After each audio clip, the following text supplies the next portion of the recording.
Jackson County Office of the Prosecutor, Coordinator Christy Conley, and Assistant Coordinator Kristen Onofre.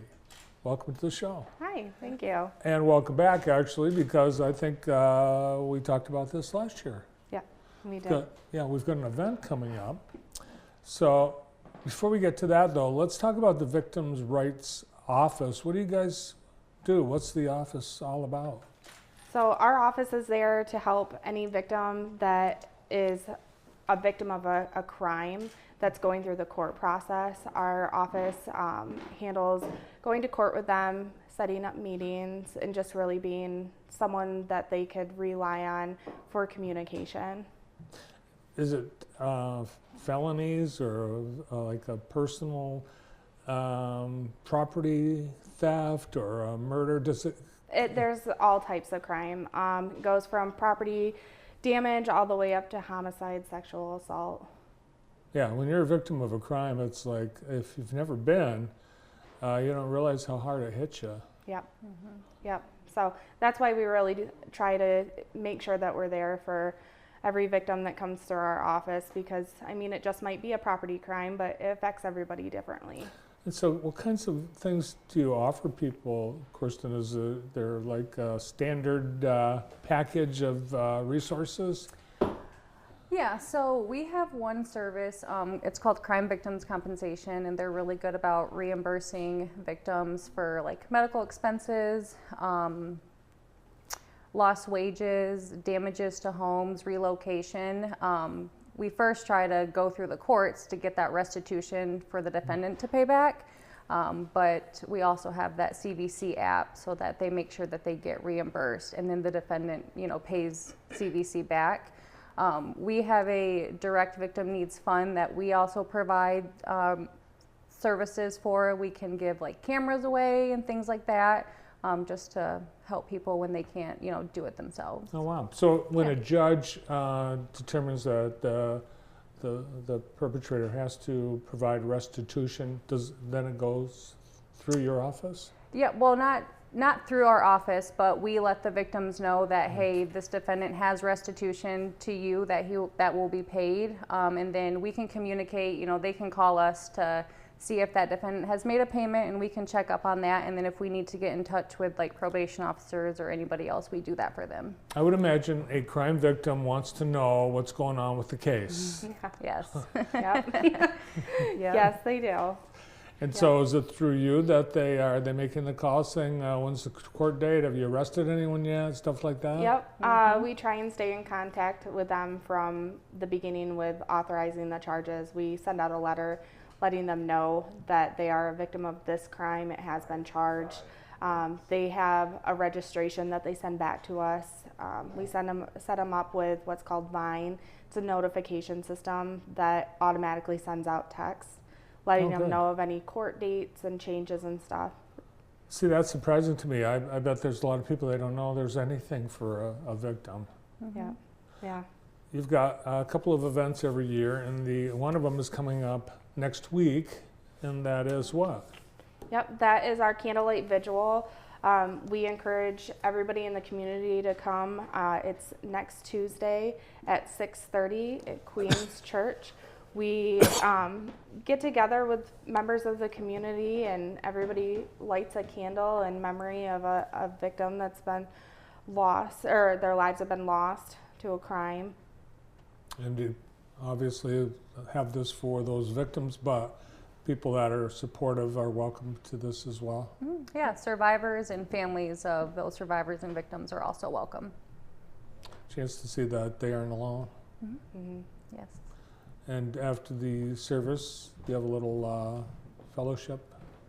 Yep. Downstairs, they have a really nice area set up with tables, and we'll do refreshments down there. The ladies of the guild, they're usually really good about making sure that they have provided us with a cookie tray in the past and drinks, and they just do a really nice job accommodating us. And we have a couple of phone numbers, or a phone number here, so you would like people to let you know they're coming? Yep, if possible. So that's 788-4071, and I imagine there's no cost.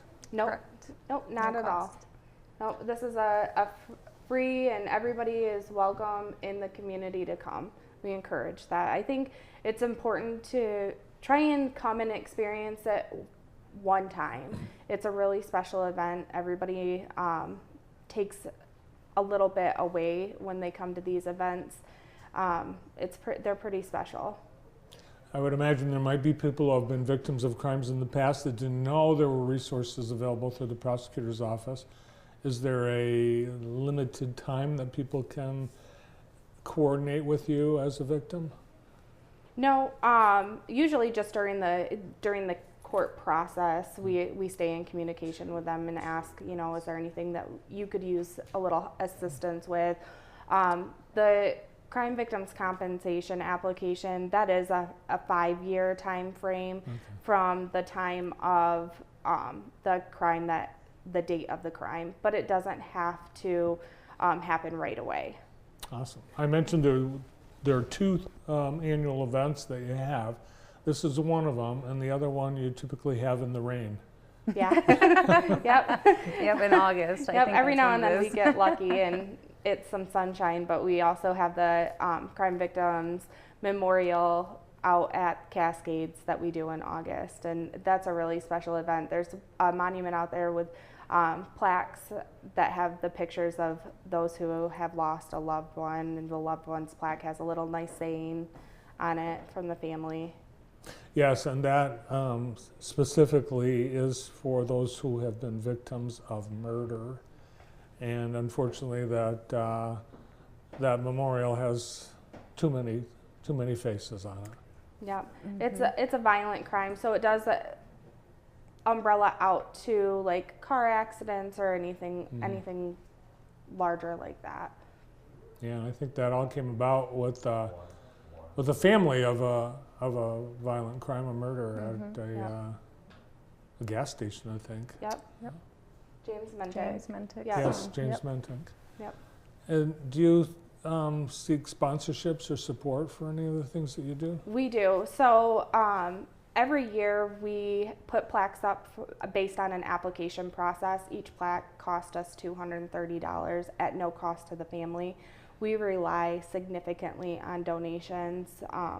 We have hosted a pancake breakfast this past fall, and that was a success.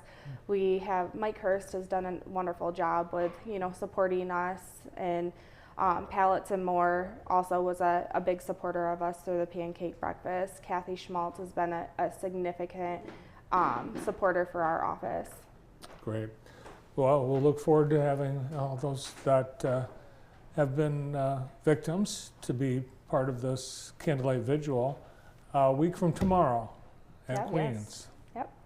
And the number to call to RSVP 788-4071. Thanks for all you do for our community victims, and thanks for coming in today. Thanks for having us.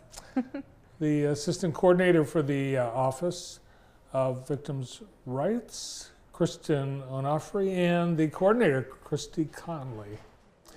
Our next guests are gearing up for the next ORS running series.